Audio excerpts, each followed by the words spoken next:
Halo semua, selamat datang di channel saya Theophilus Jibril.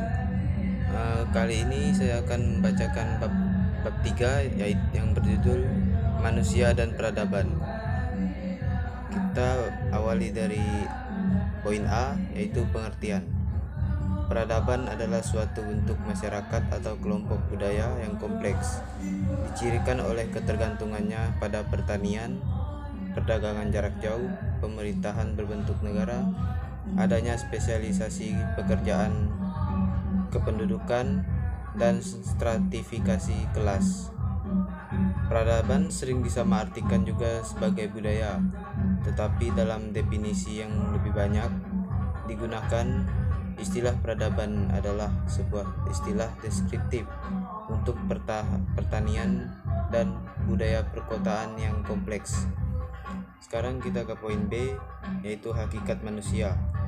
Menurut bahasa, hakikat berarti kebenaran atau suatu yang sebenar-benarnya, atau asal segala sesuatu. Dapat juga dikatakan hakikat itu adalah inti dari segala sesuatu yang menjadi jiwa sesuatu. Jadi hakikat manusia adalah kebenaran atas diri manusia itu sendiri sebagai makhluk yang diciptakan oleh Tuhan Yang Maha Esa. Hakikat manusia menurut pandangan umum ialah sebagai berikut. Pembicaraan manusia dapat ditinjau dalam berbagai perspektif. Misalnya perspektif filsafat, ekonomi, sosiologi, antropologi, psikologi, dan spiritualitas Islam atau tasawuf antara lain. Dalam perspektif filsafat, manusia adalah makhluk yang berpikir karena memiliki nalar intelektual.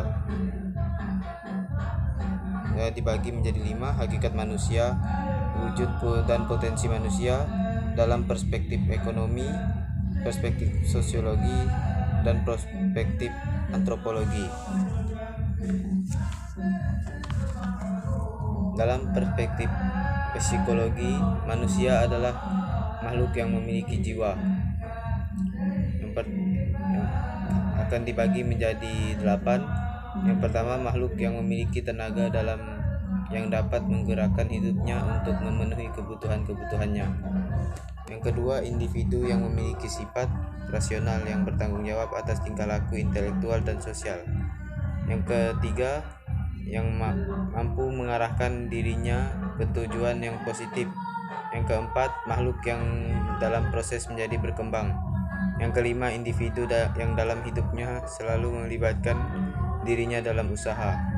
Yang keenam, suatu keberadaan yang berpotensi yang berwujudannya merupakan ketakterdugaan. Yang ketujuh, makhluk Tuhan yang berarti ia adalah makhluk yang mengandung kemungkinan baik dan jahat. Yang kedelapan atau yang terakhir, individu yang sangat dipengaruhi oleh lingkungan, terutama lingkungan sosial. Sekarang ke poin C, peradaban perubahan sosial. Yang pertama, pengertian dan cakupan perubahan sosial.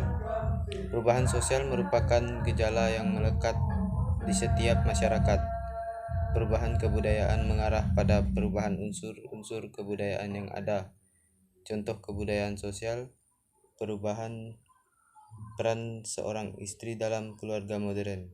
Perubahan yang terjadi dalam masyarakat dapat dianalisis dari berbagai segi. Segi yang pertama, ke arah mana perubahan dalam masyarakat bergerak, atau direction of change, bahwa perubahan tersebut meninggalkan faktor yang diubah. Segi yang kedua, bagaimana bentuk dari perubahan sosial dan kebudayaan yang terjadi dalam masyarakat.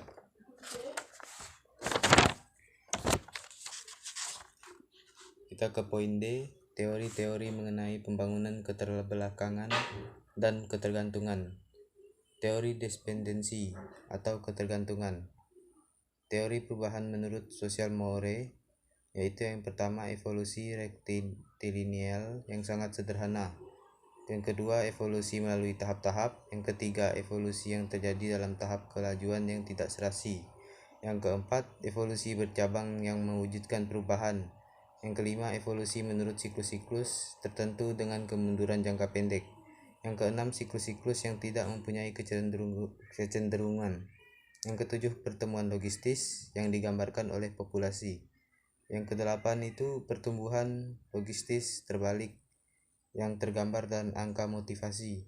Yang kesembilan, pertumbuhan eksponensial yang tergambar memulai tanda-tanda. Yang kesepuluh, primitisme. A. Penyebab perubahan. 1. Faktor penyebab perubahan itu dibagi menjadi dua. Yang pertama, faktor intern. Faktor intern itu adalah bisa dikatakan itu bertambah dan berkurangnya penduduk. Kalau faktor ekstern bisa dikatakan faktor alam yang ada di sekitar masyarakat yang berubah. Kita ke poin E, peradaban Indonesia di tengah modernisasi dan global. Yang pertama, modernisasi masyarakat Indonesia.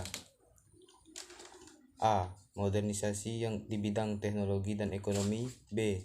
Modernisasi di bidang sosial. Modernisasi di bidang sosial. C. Modernisasi di bidang politik. D. Kebudayaan politik. Rasionalisasi kebudayaan politik. E. Modernisasi di bidang agama dan kepercayaan. Sekian, terima kasih.